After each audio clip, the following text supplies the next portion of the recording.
Sejam muito bem-vindos, turma, a mais uma história do nosso canal. E como todos vocês gostam, vamos de história. Meu avô se chamava Geraldo, hoje já é falecido. Durante toda a sua vida, trabalhou e morou em fazendas. Ele vivia falando que já viveu muitas aventuras nessa vida e que também já viu de quase tudo. Uma vez a turma reunida havia perguntado para ele se o mesmo já havia visto alguma coisa estranha, que fez ele ter muito medo de perder a vida. O meu avô então pediu uma cachaça, acendeu seu palheiro e contou o seguinte caso. Em 1952, eu havia me mudado para uma cidade chamada Chibata, que fica no estado de Goiás. O lugar era um vilarejo bastante pequeno, com casas bem distantes uma das outras. As ruas não eram pavimentadas e também não tinha chegado ainda a energia elétrica naquele lugar. Eu fiquei trabalhando em uma fazenda a poucos quilômetros do povoado e nos finais de semana eu terminava o serviço e ia até o pequeno povoado a cavalo para beber, dançar e também conhecer algumas garotas que iam se divertir na palhoça do seu Nicolau. E foi durante um desses finais de semana, enquanto eu estava sentado em uma mesa bebendo, veio uma moça muito bonita, chegou até onde eu estava e me convidou para dançar. E enquanto a gente dançava, eu descobri que ela se chamava Núbia. Começamos ali uma amizade. Levei ela até sua casa, que ficava perto da fazenda de onde eu trabalhava. Lá, eu conheci os pais dela, o seu Chico e a dona Ana, que apesar de serem bastante sistemáticos e de poucas palavras, me trataram muito bem. Depois daquela noite, eu ainda voltei à casa de Núbia mais algumas vezes, e logo começamos a namorar. Alguns meses se passaram, e foi no dia 24 de dezembro, véspera de Natal. Iria ter um grande festejo na palhoça do seu Nicolau. Quando eu terminei o trabalho, era por volta de 6:30 da tarde. Então tomei um banho, me arrumei e fui até a casa de minha namorada para podermos ir até a festa no povoado juntos. Quando eu cheguei lá, eu conversei com os pais dela.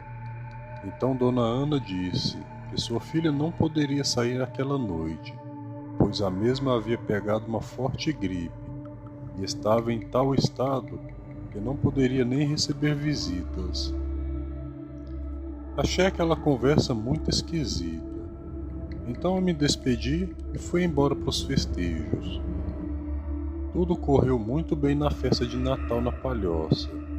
E quando foi lá pela meia-noite, a situação da Núbia não me saía da cabeça. Foi então muito preocupado que eu resolvi passar em sua casa antes de ir embora. No meio do caminho fui bastante pensativo. Será que a menina não me queria mais? Será que fiz alguma coisa que a deixou chateada? Quando eu cheguei na casa, os velhos me trataram muito bem e disse que a filha estava se recuperando bem, mas que ainda não poderia receber visitas. Conversamos durante um tempo ali na varanda, então me despedi e fui embora.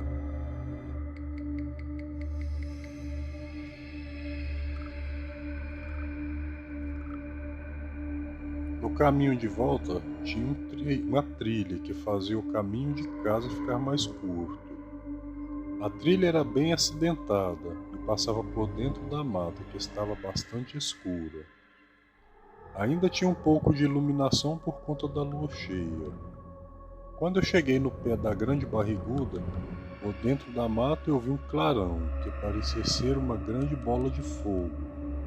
E essa bola era seguida por vários gritos monstruosos. De repente, o meu cavalo ficou todo agitado, batendo os cascos contra o chão. Foi aí que o pânico tomou conta de mim. quando percebi que aquela chama veio se aproximando rapidamente em minha direção. E de repente um grande cavalo negro se chocou contra o meu cavalo, me fazendo cair de costas pelo chão. Então me levantei rapidamente e pude ver que aquele cavalo, no lugar da cabeça, tinha uma grande bola de fogo, e por ela saía gritos monstruosos, como se fossem várias pessoas gritando ao mesmo tempo. Bastante assustado e suando muito frio, eu me escondi atrás da barriguda. Foi quando meu cavalo começou uma luta feroz com aquele ser. Foram longos minutos de coices que chegava a ouvir os cascos se chocando uns nos outros. O meu cavalo atacava a besta com mordidas e vários coices. Chegou um determinado momento em que os dois cavalos caíram no chão.